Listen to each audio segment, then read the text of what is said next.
Ayan po mga Mars, bumili po ako ng 1/4 na luyang dilaw. Gagawin po nating turmeric powder. Hinugasan ko lang po ng mabuti para po malinis kasi hindi na po siya binabalatan. Ayan po mga Mars, nahugasan na po natin. Ngayon naman, kukudkurin na po natin isa-isa. Yan po mga Mars, umpisahan na po natin kudkurin.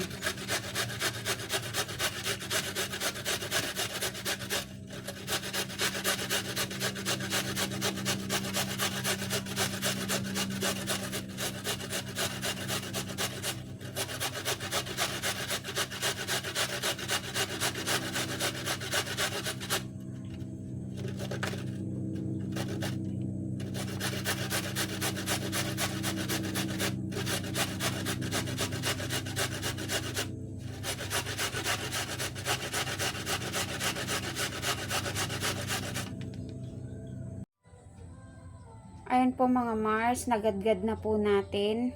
Ilalagay na po natin sa bilao para po ibilad na. Yan po mga Mars, na ilagay na po natin sa isang lalagyan. Ibibilad na po natin ng mga 2 to 3 days po. Unang araw sa pagbilad ng luyang dilaw, iyan na po yung pinaka-texture niya. Ayan po mga Mars, after 3 days na pagbibilad sa araw, na-dry na po siya. Pwede na po natin dikdikin. Ito na po mga Mars, ipapakita ko sa inyo kung paano maging powder. Una po, didikdikin muna hanggang po sa madurog. Madurog po ng bahagya.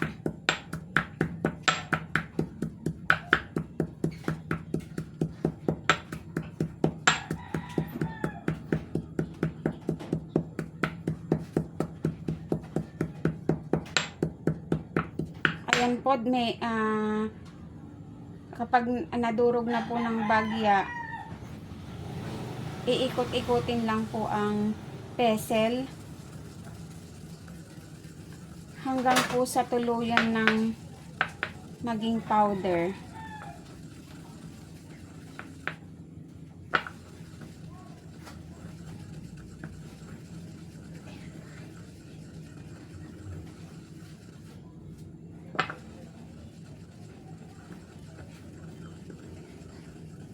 Ayan po, powder na po siya. Ganun lang po kabilis mga Mars.